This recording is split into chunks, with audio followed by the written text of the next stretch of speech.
अधीर की आवाज सुनकर तृषा थर थर कांपने लगी। वो अपने कदम पीछे ले रही थी। उसका दिल इस वक्त जोरों से धड़क रहा था। उसकी सारी उम्मीदें टूट चुकी थी। उसका भागना फिजूल हो चुका था। वो अब इस बात से अच्छे से वाकिफ थी कि अब उसके पास अधीर से भागने का कोई रास्ता नहीं बचा है। उसे खुद की बेवकूफ़ी पर गुस्सा आ रहा था। उसे आनंद अंकल के पास रुकना चाहिए था। वो क्यों बाहर आई? अचानक अधीर ने अपना हाथ तृषा की तरफ बढ़ाकर उसे अपनी बाहों में खींच लिया। तृषा अधीर के खींचे जाने की वजह से जोर से उसके सीने से जा टकराई। उसने खौफ भरी नजरों से अधीर की तरफ देखा। वो उससे दूर हो जाना चाहती थी, बिल्कुल दूर। वो अपने हाथ अधीर के सीने पर टिकाकर उससे दूर होने की जद्दोजहद करने लगी, लेकिन उसकी लाख कोशिशों के बाद भी अधीर का उसे जाने देने का कोई मन नहीं था। प्लीज प्लीज मुझे जाने दो। प्लीज तुम मुझे जो भी सजा दोगे मुझे मंजूर है, पर प्लीज मुझे जाने दो। मेरे साथ गलत मत करो प्लीज। तृषा ने गिड़गिड़ाते हुए कहा, लेकिन अधीर ने उसका गिड़गिड़ाना देख हंसकर उसके गालों पर अपनी जबान फेरी। श्श्श, मैं तुम्हें कैसे छोड़ सकता हूं? क्या तुम भूल गई? आज के लिए तुम मेरी हो। तुम्हें वही करना है जैसा मैं तुमसे बोलूं। तुम आज के लिए मेरी सबमिसिव हो ना? लेकिन तुमने तो बहुत बड़ी गलती कर दी।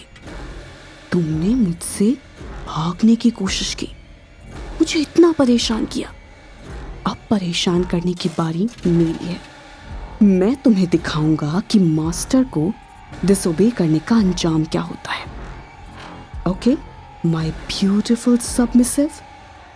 ये कहकर अधीर ने तृषा को ऊपर से नीचे तक घूरा। इससे पहले कि अधीर उसे कोई सजा दे, तृषा ने हार मानने का फैसला किया।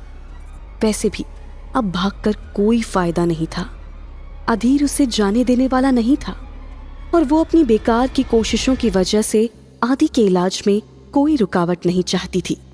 इसलिए वो जल्दी से बोली, ठीक है, मैं तुम्हारी हर बात मानने को तैयार हूं। तुम जैसा कहोगे मैं मान लूंगी। कमाल है, अभी तो मैंने बस तुम्हें सिखाने की बात कही थी और तुम इतनी जल्दी सीख गई। Good, very good. यही एक अच्छी सबमिसिव की पहचान है। ये कहकर अधीर ने तृषा पर से अपनी पकड़ ढीली कर दी। तृषा ने अपना चेहरा नीचे झुका लिया। उसकी पलकें एक बार फिर आंसुओं से गीली हो चुकी थी। वो वहां खड़ी अधीर की कमांड्स का वेट कर रही थी। तभी अधीर उसके हाथों पर अपनी उंगलियां घुमाते हुए बोला, तुमने मुझे बहुत भगाया, मुझे अपने लिए इतना इंतजार करवाया, तो पहले मैं तुम्हें एक अच्छी पनिशमेंट दूंगा और फिर उसके बाद कहीं जाकर तुम्हारे बारे में सोचूंगा। Am I clear? क्या तुम समझी मैंने तुमसे क्या कहा? तृषा ने लाचारी से अपना सर बार बार हिलाया, जिस पर अधीर ने बुरी तरह से उसके गाल दबाए और उसके बाल खींचते हुए उसका चेहरा ऊपर उठाकर चिल्लाया, मुझे आवाज नहीं आई। बिहेव लाइक अ सबमिसिव, वरना। यस मास्टर, मैं वही करूंगी जो आप कहेंगे। अधीर ने उसे झटक कर छोड़ दिया और उसे घूरते हुए बोला, चलो अब अपने कपड़े उतारो। तृषा को ऐसा लगा जैसे उसने कुछ गलत सुन लिया हो। उसने कंफ्यूज होकर अधीर से कहा, सॉरी, मैं समझी नहीं। जिस पर अधीर का गुस्सा और भी ज्यादा बढ़ गया।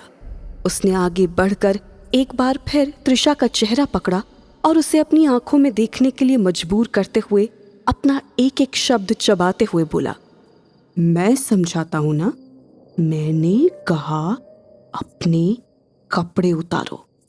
तुमने मुझे इतना भगाया है, उसकी सजा यही है कि तुम्हें बिना कपड़ों के होटल तक वापस जाना होगा। जिस तरह तुमने मुझे कुत्तों की तरह अपने आगे पीछे भगाया है, ये उसकी बहुत छोटी सी सजा है। Come on, do it right here.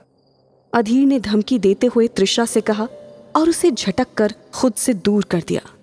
Trisha force के साथ पीछे जाने लगी। उसने भींचकर अपनी आंखें बंद कर ली।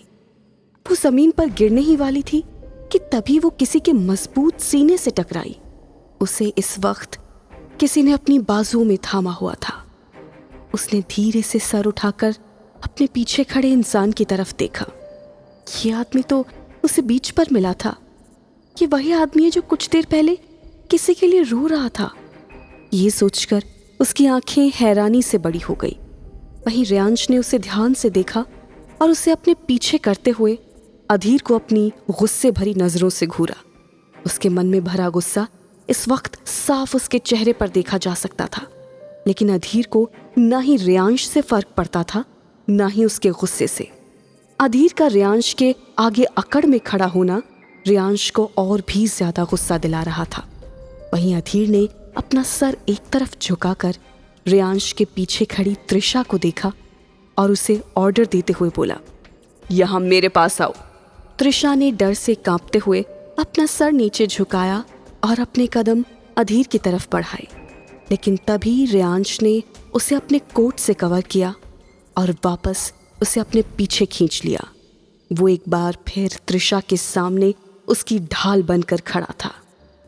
वो नहीं आएगी, रेयांश ने अपनी तेज आवाज में कहा। वो इस वक्त अधीर को अपनी गहरी आंखों से घूर रहा था। तभी अधीर ने अपना एक कदम रेयांश की तरफ बढ़ाया और उसे एक डेविल स्माइल देते हुए कहा, और ये तुमसे किसने कहा कि वो मेरे पास नहीं आएगी?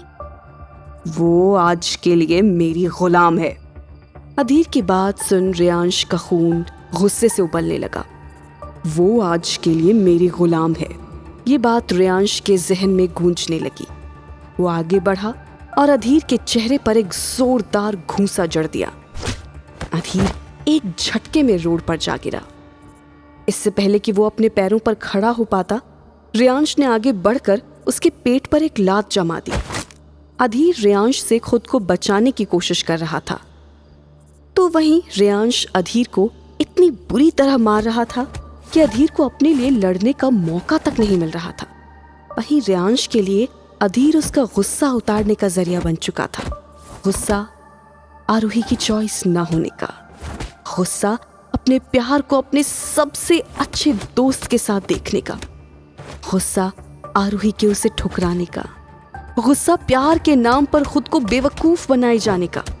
त्रिशा जो रेयांश के अधीर को बुरी तरह मारने की वजह से काफी घबरा चुकी थी, उसने डर से अपना चेहरा ढक लिया और चिल्लाते हुए बोली, प्लीज नो, रुक जाओ, स्टॉप इट। त्रिशा की आवाज सुन रेयांश को होश आया और उसने अधीर की तरफ देखा जो पहले ही बेसुध होकर जमीन पर पड़ा था। रेयांश त्रिशा की तरफ पलटा और उसकी तरफ बढ़ने लगा, लेकिन त्रिशा ने डर से अपने कदम पीछे खींच लिए। डरो मत, मैं तुम्हें कोई नुकसान नहीं पहुंचाऊंगा, रेयांश ने कहा, जिससे त्रिशा ने धीरे से अपने हाथ हटाए और बोली, प्रॉमिस? प्रॉमिस। रेयांश ने हल्की मुस्कुराहट के साथ कहा, चलो हम एक ही होटल में रुके हैं, मैं तुम्हारे साथ चलता हूं। मैं वो त्रिशा बोलने की कोशिश कर रही थी। उसे इस तरह देख रेयांश ने उससे पूछा, क्या हुआ? क्या तुम मेरे साथ नहीं चलना चाहती? मुझे लगता है आज के बाद हम एक होटल में नहीं रुकेंगे। ये कहते हुए त्रिशा ने रेयांश के कोट को कसकर पकड़ लिया। तो तुम कहाँ रहोगी? कल तो तुम काउच पर सोई थी ना? रेयांश ने उससे सवाल करते हुए कहा।